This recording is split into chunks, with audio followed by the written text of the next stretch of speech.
Merhabalar sevgili arkadaşlar, kanalıma hoş geldiniz. Abone olmadıysanız buradaki abone ol yazısını tıklayarak ücretsiz abone olabilirsiniz.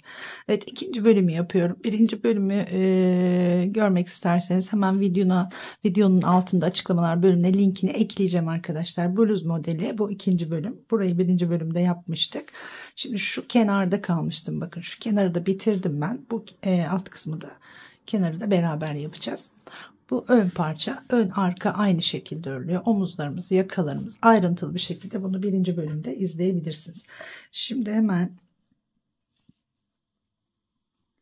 burayı tamamladım. Aynı gören arkadaşlar için tabii söylüyorum, şu omuzu nasıl yaptıysak bu alt kısmı da bu şekilde tamamladık. Şimdi tekrar geliyoruz ipimize.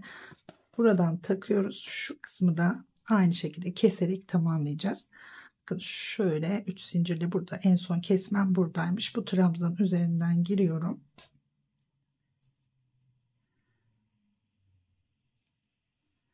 Üç tane zincir çekiyorum. Bir kez doladım. Direkt buradaki ikinci trabzanın tepesine giriyoruz. Bir trabzan, iki zincir, bir trabzan şeklinde ilerliyor zaten. Şöyle ipimizi de gizleyelim burada.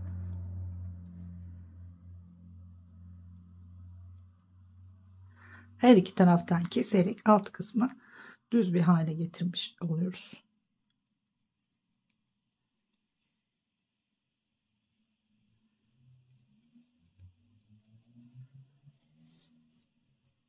Bakın şu sırayı tabii siz bunu bedeninize göreceksiniz.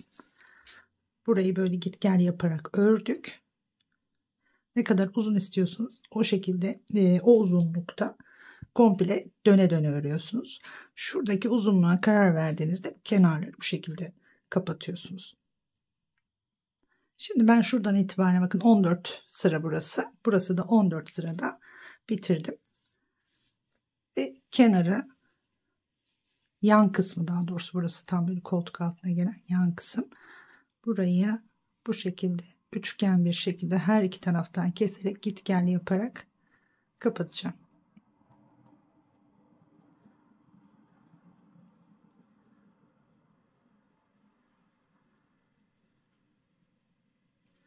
Buradaki köşeye kadar kutu yapıyoruz.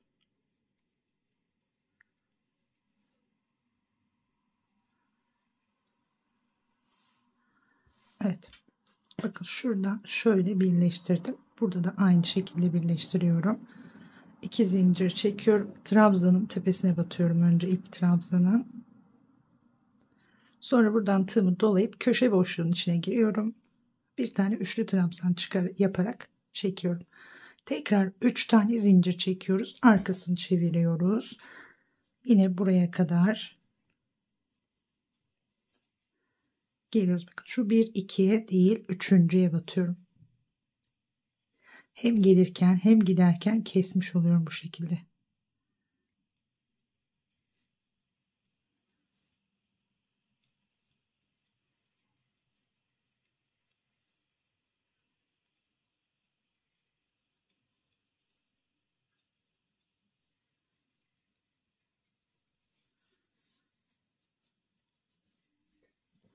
Şimdi şuraya kadar gelelim kutu yaparak.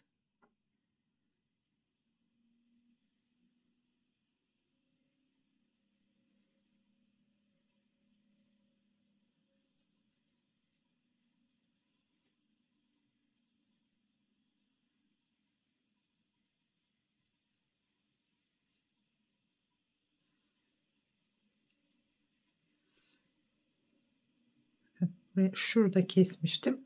Şu trabzanı da örüyorum. Şimdi tekrar tığım bir kez doladım. Bir sonraki trabzanın üzerine batıyorum. Bir trabzan yaparak yukarı çıktım.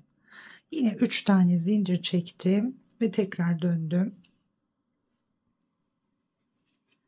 Bu ikisine değil, üçüncüye batıyoruz. Tekrar kesmiş olduk. 2 zincir ve yine boşluk yaparak devam ediyoruz. Her iki tarafta da giderken de dönerken de kesmiş oluyorum arkadaşlar. Şöyle göstereyim daha düzgün olsun. Bakın böyle git gel yaparak şuradaki gibi sivri hale getireceğiz. Şimdi git gel yapıyorum. Sona gelince tekrar görüşelim. Evet. Bakın şöyle geldim buraya kadar. Şimdi bu herkeste sonda boşluklar farklı kalabilir. Yaptığınız büyüklüğe bağlı. Buraya şöyle bakın geldim. 3 tane zincir çektim. Şu ikisini atlıyorum. Buraya bir trabzan yapıyorum. Burada da yine kesme yerimdeyim. Tığımı bir kez doladım. Bir trabzan yapıyorum. Bu şekilde bitiriyorum arkadaşlar. Bir tane de zincir çekelim. Şimdi ön kısmı bitirmiş oldum. Arka kısmı da aynı şekilde örüyorsunuz. Bu biraz daha tülenince açılacak tabii ki. Aynı ölçülerde evet örmek isterseniz eğer bu sayıları takip edebilirsiniz.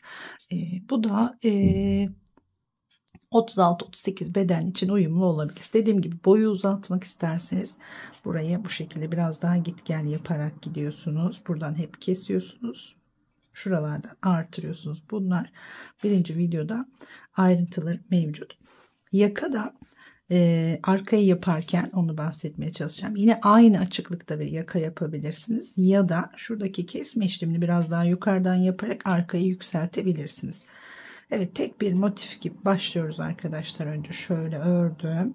Sonra buradan yakaya ayırdım. İki tarafı keserek bu altı yaptığımız gibi bakın şuraya kadar ördüm. Sonra sivrilttik. Şurası tam omuz oluyor.